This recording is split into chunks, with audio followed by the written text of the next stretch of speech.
Story of one of the nation's most notorious crimes, the murder of black teenager Emmett Till. In 1955, a 21-year-old white woman named Carolyn Bryant claimed that Till made sexual advances toward her. Now, that claim led to Till's kidnapping and death. So I went to interview her. I wasn't working on a book about this.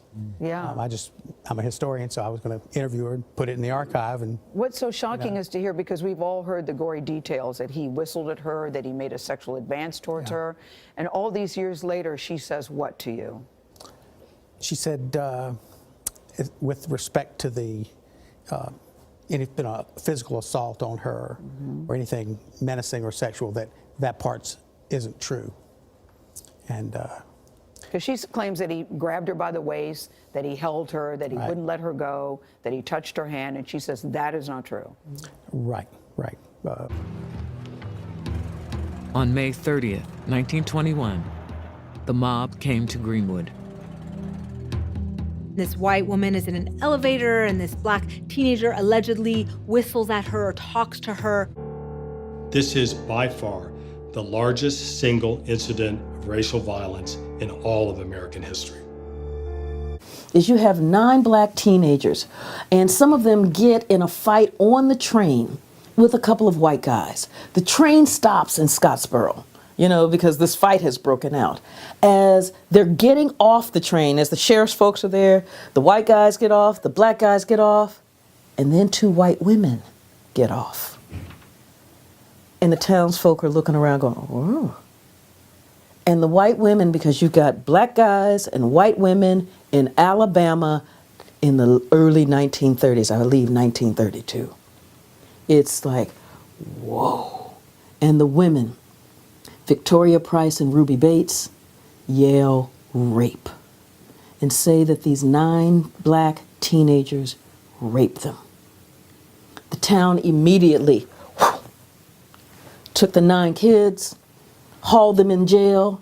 There was a 1-day trial for these 9 kids that ranged from the age of like 12 or 13 to 17, known as the Scottsboro Boys. In this trial, Victoria Price described a horrific rape. Well, the problem was that the doctor who had examined these women said, there's no evidence of rape here. On January 5th, 1923, a white vigilante mob in Florida ended a 2-day rampage. It resulted in the predominantly black town of Rosewood being burned to the ground, when a 16-year-old married white woman, Fannie Taylor, claimed that a black man, Jesse Hunter, had assaulted her. At least one black man who was believed to have information about the assault was lynched. The dead man's body was strung up and displayed as a warning to the black community. Over the next few days, as news of the alleged assault spread, several hundred angry white men descended upon Rosewood, and many homes and other buildings were burned. When it was over, an estimated 30 black men, women, and children had been killed. Other black residents escaped into the nearby woods, then fled by train to Gainesville, never to return.